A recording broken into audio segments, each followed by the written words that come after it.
जय हिंद दोस्तों। हिंदी की इस ऑनलाइन क्लास में आप सभी का स्वागत। आज हम एक और रचनाकार के बारे में पढ़ने वाले हैं। तो मैं आपको एक लाइन बोलूंगी, तो बताना वो लाइन किसकी है या किसने लिखी है। ठीक है, उससे आपको पता चल जाएगा कि मैं आपको क्या पढ़ाने वाली हूँ। सोचना। रघुकुल रीति सदा चली आई, प्राण जाए पर वचन न जाई। तो ये आपके लिए क्वेश्चन है कि हम किस रचनाकार के बारे में पढ़ने वाले हैं। थोड़ा सोचो, विचार करो और आगे चलते हैं फिर। ठीक है, आया समझ में? क्या सोचा होगा? आंसर आ रहा होगा मन में। मैंने पूरा लिखा है उसके बारे में, लेकिन आप भी सोचो कि क्या होगा उसका आंसर, कि कौन से रचनाकार के बारे में हम पढ़ने वाले हैं। ठीक है, तो मैं ही आपको बता देती हूँ, जिसे आ गया है समझ में कि मैं किसके बारे में पढ़ने वाली हूँ। तो आज मैं बताने वाली हूँ आपको गोस्वामी तुलसीदास जी के बारे में। ठीक है, गोस्वामी तुलसीदास जी के बारे में। ठीक है,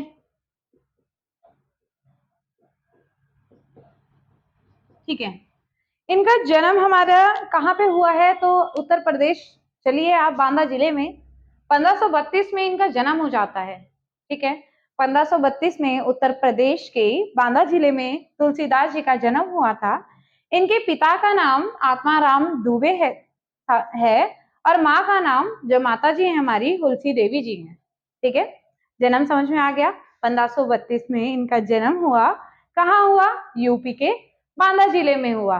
ठीक है, पिता का नाम आत्माराम दुबे है, माँ का नाम तुलसी देवी है। बचपन में इन्हें राम बोला कह के बुलाते थे। ठीक है, तो हम बोलेंगे इनका जो उपनाम है वो राम बोला है। लेकिन और लोगों ने भी इन्हें कुछ ना कुछ नाम दिया। ठीक है, बहुत सारे नाम दिए हैं। जैसे इनके अन्य नाम देखते हैं, तो इन्हें क्या क्या कहा है? हिंदी का जातीय कवि, कवि शिरोमणि, मानस का हंस और लोकनायक। ठीक है, अन्य उपनाम पढ़ लिए कि हिंदी का हमें जातीय कवि कहा है, कवि शिरोमणि कहा है, मानस का हंस कहा है, लोकनायक कहा है। ठीक है, अब हम इनके गुरु जी की बात करते हैं। इनके गुरु कौन है? तो इनके गुरु हैं नरहरिदास जी। ठीक है, गोस्वामी तुलसीदास जी के गुरु कौन है? नरहरिदास जी हैं। इनकी मृत्यु की बात कर लेते हैं, तो 1623 में इनकी मृत्यु काशी में हुई थी। ठीक है, एक बार दोबारा से रिवाइज कर लेते हैं। जन्म बताया कहाँ? 1532 में यूपी के बांदा जिले में तुलसीदास जी का जन्म हुआ था। ठीक है, इनके पिता का नाम आत्माराम दुबे था, माँ का नाम तुलसी देवी था, उपनाम राम बोला था। अन्य उपनाम की बात करते हैं, हिंदी का जातीय कवि, हंस शिरोमणि, सॉरी कवि शिरोमणि, मानस का हंस, लोकनायक। गुरु कौन है? नरहरिदास। मृत्यु 1623 काशी। ठीक है, स्क्रीनशॉट ले लीजिए। बंद। अब हम रचनाएं के बारे में देखते हैं। तुलसीदास जी की जो रचनाएं हैं वो दो भाषाओं में अधिकतर आपको दिखेगी। एक है हमारी ब्रज भाषा, दूसरी हमारी कौन सी है? अवधी भाषा। ठीक है, जैसे कि आपको मैंने अभी बताया था, एक जैसे बताया था, रघुकुल रीति सदा चली आई, प्राण जाए पर वचन न जाई। ठीक है, तो रामचरितमानस में ये उक्तियां हैं। ठीक है, तो रामचरितमानस इन्हीं के द्वारा लिखी गई है। ठीक है, 1574 में लिखी गई थी, अवधी भाषा में है। ठीक है, विनय पत्रिका भी इन्होंने ही लिखी है, 1585 में लिखी है। ठीक, बात करते हैं कवितावली। ये ब्रज भाषा में लिखी गई है। पेपर में प्रश्न आया था कि कवितावली किस भाषा में लिखी गई है? तो जो कवितावली है वो ब्रज भाषा में लिखी गई है। ठीक है, रामचरितमानस अवधी भाषा में लिखी गई है। अब इनकी जो रचनाएं हैं उनके बारे में पढ़ लेते हैं। ये तो मेन है, रामचरितमानस हो गई, विनय पत्रिका हो गई और कवितावली हो गई।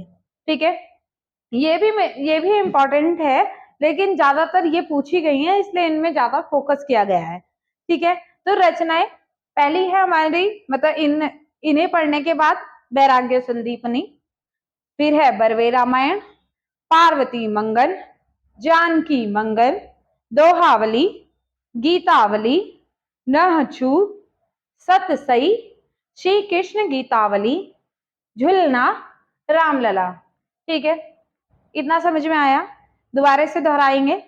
वैराग्य संदीपनी, बरवे रामायण, पार्वती मंगल, जानकी मंगल, दोहावली, गीतावली, नहछु, सतसई, श्री कृष्ण गीतावली, झुलना, रामलला।